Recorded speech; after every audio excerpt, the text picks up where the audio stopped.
The Pandavas, having returned to the Himalayas, decided to stay for a while. Gatotkacha was sent back, and Ramasa bid them farewell to return to heaven. One day, while Bhima was wandering through the forest, he was suddenly captured by a giant python. Yudhishthira, after waiting for Bhima's return, grew concerned and went into the forest to look for him. To his shock and sorrow, he found Bhima tightly held by the python. Yudhishthira, surprised by the scene, addressed the python, "Great being, you don't seem to be an ordinary snake. I am Yudhishthira, son of Kunti, and the man you have caught is my brother Bhima, whose strength is equal to that of 1,000 elephants. If you have captured him only to satisfy your hunger, please release him. We can give you as much food as you need." The python then revealed its identity, saying, "I am Nahusha, one of your ancestors. After performing 100 Ashwamedha yagas, I was elevated to the position of Indra and ruled over the heavens in his absence. However, due to a curse from the sage Agastya, I was reborn as this python. If you can answer my questions correctly, I will be freed from this curse, and your brother will be released as well."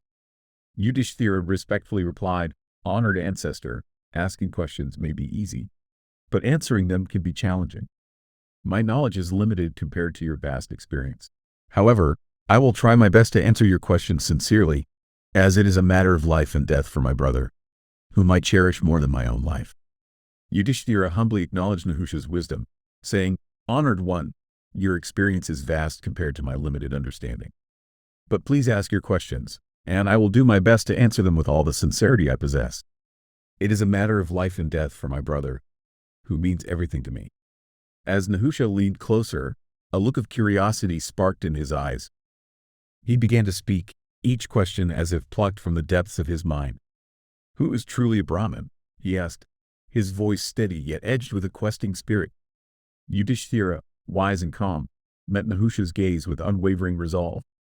"A Brahmin," he began, "is one who is devoted to truth and patience, cleanliness, kindness, and charity.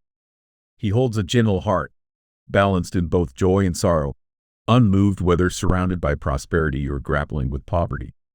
Nahusha paused, pondering these words, before his eyes narrowed with a new question. "But if one born into a Brahmin family lacks these virtues, what then? Would he still be a Brahmin?"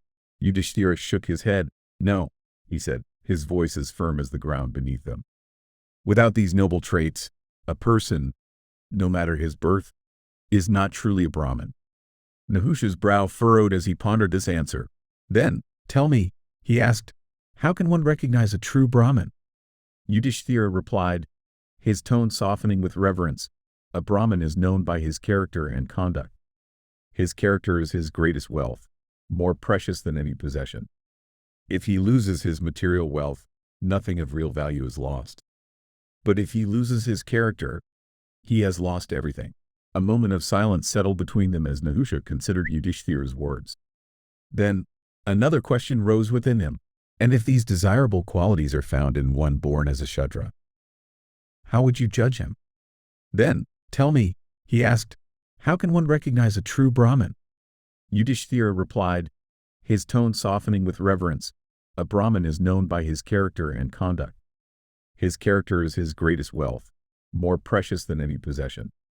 If he loses his material wealth, nothing of real value is lost. But if he loses his character, he has lost everything." A moment of silence settled between them as Nahusha considered Yudhishthira's words. Then, another question rose within him. "And if these desirable qualities are found in one born as a Shudra, how would you judge him?" Yudhishthira's answer came swiftly, without hesitation. "If a Shudra possesses such virtues, he would be considered the best of his kind, standing as equal to a Brahmin."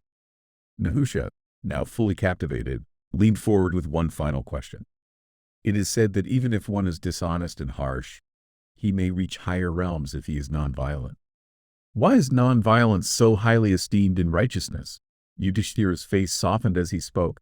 "Nonviolence is the highest dharma, Nahusha. It is not simply a policy but the supreme principle of life. The soul oscillates between three realms, the divine, the human, and the animal, depending on one's actions. A nonviolent soul ascends to the divine, while those who indulge in harm risk rebirth in the animal kingdom. Thus, one must strive to nourish the divine within, to rise above the animalistic. As Nahusha listened, a light of understanding dawned upon him, for he had glimpsed the depth of Yudhishthira's wisdom. Nahusha, pleased with Yudhishthira's wise answers, said, "I am satisfied with your responses. I will now release your brother and free myself from this cursed existence, ascending to the higher realms of self-realization." After this encounter, Yudhishthira gained valuable insights into spiritual growth from Nahusha, who blessed him before departing. Turning to Bhima, Yudhishthira said, "My dear brother, today you have truly proven yourself a hero.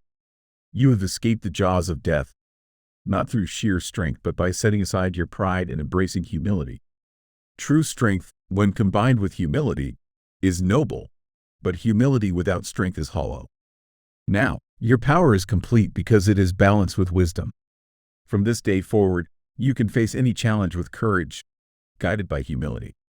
He continued, "This python, our noble ancestor Nahusha, has become your teacher. He was cursed and took this form to impart an essential lesson in humility, one he learned at great personal cost. Fools learn painful lessons from their own mistakes, while the wise benefit from the experiences of others. Let us take this wisdom from Nahusha and grow stronger from it." Yudhishthira, always the moral beacon, offered this timely counsel to Bhima, whose immense strength needed the tempering of humility, ensuring that Bhima would grow from this experience.